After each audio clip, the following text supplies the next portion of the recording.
Bon, je viens de rentrer.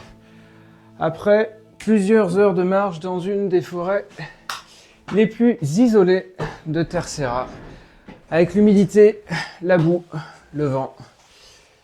Tout ça pour récupérer de simples flacons. Des flacons remplis d'arthropodes. Et ce geste, en apparence banal, est répété tous les 3 mois, au même endroit, selon exactement le même protocole depuis 2012. Alors forcément, la question s'impose, pourquoi ? Pourquoi déployer autant d'efforts, de temps, d'énergie pour collecter des insectes dans une forêt où presque personne ne va jamais ? Et surtout, en quoi ce travail répétitif, discret, presque invisible, nous concerne finalement tous ?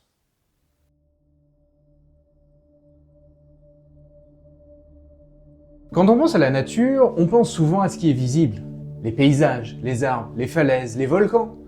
Mais ce qui fait réellement fonctionner un écosystème, ce qui le rend stable, productif, capable de résister aux perturbations, est en grande partie invisible. Les arthropodes, insectes, araignées mille pattes, constituent l'infrastructure biologique de ces systèmes. Ils assurent des fonctions fondamentales. Ils décomposent la matière organique, recyclent les nutriments, régulent les populations d'autres espèces, structurent les réseaux trophiques et influencent même la dynamique de certaines maladies. Pourtant, parce qu'ils sont discrets, petits, souvent ignorés, ils échappent largement à notre perception. Et ce que l'on ne perçoit pas, on a tendance à ne pas le mesurer. Et ce que l'on ne mesure pas, on finit par ne pas le protéger.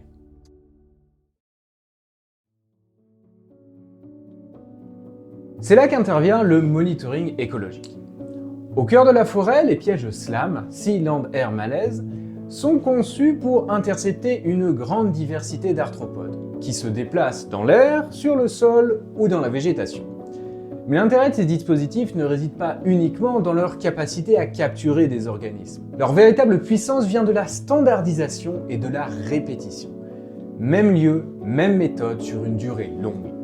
Car en écologie, une observation ponctuelle ne suffit pas. Une photo de la biodiversité, à un instant donné, ne permet pas de comprendre les dynamiques. Ce qui compte, ce sont les trajectoires. Est-ce que les communautés changent ? Dans quelle direction ? À quelle vitesse ? Et en réponse à quels facteurs ?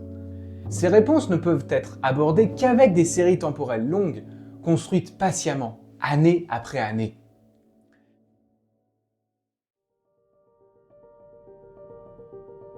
À première vue, ce travail pourrait sembler se limiter à inventorier des espèces ou à mesurer leurs abondances. Mais en réalité, il va beaucoup plus loin. Ce que ces données permettent, ce n'est pas seulement de savoir quels insectes sont présents, mais de décrypter le fonctionnement des écosystèmes.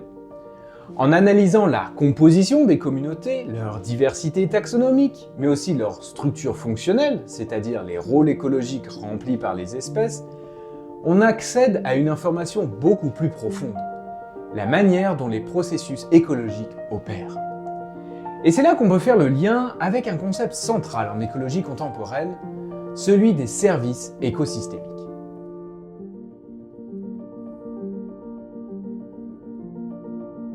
Les services écosystémiques désignent l'ensemble des bénéfices que les sociétés humaines retirent du fonctionnement des écosystèmes. Pour structurer cette idée, nous scientifiques s'appuyons notamment sur une classification internationale appelée CICES, qui permet de relier les processus écologiques à des bénéfices concrets pour la société. Dans ce cadre, les arthropodes apparaissent comme des acteurs clés. Par exemple, dans le domaine de la régulation biologique, les prédateurs et les parasitoïdes contrôlent naturellement les populations d'organismes potentiellement nuisibles. Lorsque ces communautés sont diversifiées et fonctionnellement riches, elles assurent une forme de protection gratuite contre les ravageurs agricoles.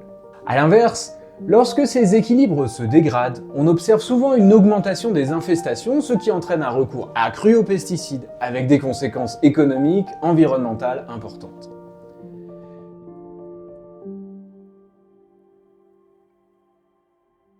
Les arthropodes jouent également un rôle dans la régulation des maladies. Certains sont des vecteurs, mais leur distribution et leur abondance dépendent étroitement des conditions écologiques. En suivant ces communautés dans le temps, il devient possible de détecter des expansions ou des déplacements liés par exemple au changement climatique.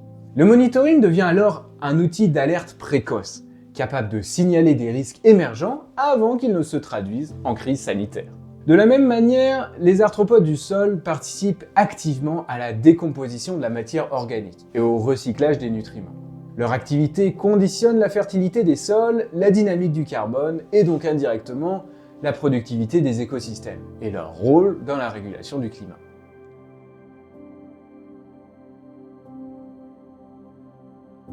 Au-delà de ces fonctions spécifiques, les arthropodes contribuent à la stabilité globale des réseaux trophiques. Ils constituent une ressource alimentaire essentielle pour de nombreux vertébrés et leur déclin peut entraîner des effets en cascade à différents niveaux de l'écosystème. Ce que révèle le monitoring à long terme, ce ne sont donc pas seulement des variations de biodiversité, mais bien des transformations dans l'architecture même des systèmes vivants. Perte de certaines fonctions, modification des équilibres, simplification des réseaux écologiques. Autrement dit, ce que l'on observe à travers ces flacons, ce sont des signaux sur la capacité des écosystèmes à continuer de fonctionner.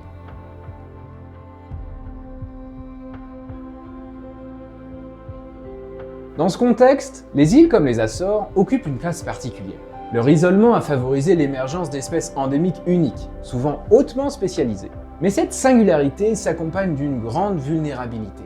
Les perturbations, qu'elles soient liées au changement d'usage des terres, aux invasions biologiques ou au climat, peuvent avoir des effets rapides, parfois irréversibles. Les systèmes insulaires agissent ainsi comme des sentinelles. Ils rendent visibles, souvent de manière amplifiée, des processus qui se produisent ailleurs à des échelles beaucoup plus diffuses. Suivre les arthropodes dans ces contextes permet bien sûr de documenter une biodiversité locale et également observer en temps réel des dynamiques globales.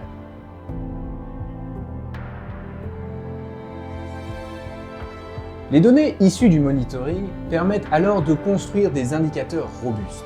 Évolution de la biomasse, répartition des groupes fonctionnels, proportion d'espèces indigènes par rapport aux espèces introduites, changement dans la phénologie ou la structure des communautés. Et ces indicateurs peuvent être directement liés aux services écosystémiques. Une diminution de certains groupes de prédateurs peut signifier une perte de régulation biologique. Une modification des communautés de décomposeurs peut indiquer une altération des cycles de nutriments. Une augmentation des espèces introduites peut refléter une dégradation de l'intégrité écologique.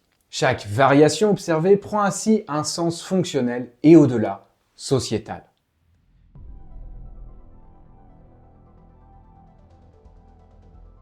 C'est ici que le basculement s'opère.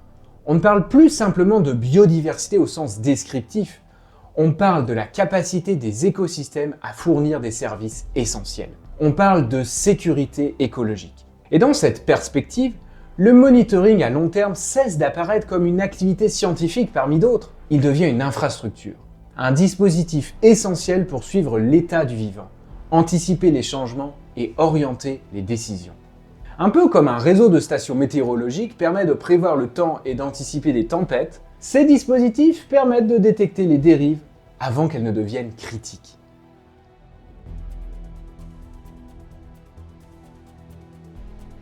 Ainsi, ce travail qui peut sembler répétitif, presque ingrat, prend une toute autre dimension. Chaque échantillon collecté s'inscrit dans une série temporelle qui, progressivement, gagne en valeur. Plus le temps passe, plus ces données deviennent précieuses car elles permettent de distinguer les fluctuations naturelles des tendances de fond. Elles offrent une mémoire du vivant, une mémoire indispensable dans un contexte de changement rapide où les références se déplacent constamment.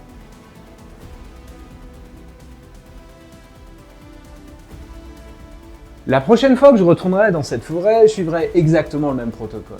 Les mêmes gestes, les mêmes points de collecte. Rien de spectaculaire. Et pourtant, ce que je contribuerai à produire dépasse largement l'échelle de cette sortie de terrain. Parce qu'intégré dans une série qui s'étend sur plus d'une décennie, ce geste devient une pièce d'un système beaucoup plus vaste. Un système qui nous permet de comprendre, de surveiller et peut-être d'anticiper les transformations du monde vivant. Dans un monde où tout s'accélère, où les décisions doivent être prises rapidement, le monitoring à long terme impose un autre rythme, celui de la patience, de la rigueur, de la continuité. Mais c'est précisément ce rythme qui permet d'accéder à une compréhension profonde des systèmes écologiques. Et au fond, ce que ces flacons contiennent, ce n'est pas seulement une collection d'insectes, c'est une information sur l'état du monde, sur sa stabilité, sur sa capacité à continuer de nous soutenir. Observer, mesurer, répéter, encore et encore. Cela peut sembler modeste, mais c'est peut-être l'une des formes les plus puissantes d'action que nous ayons pour ne pas subir les changements, mais les comprendre suffisamment tôt pour y répondre. Parce que derrière chaque insecte collecté, il y a un fragment de notre futur.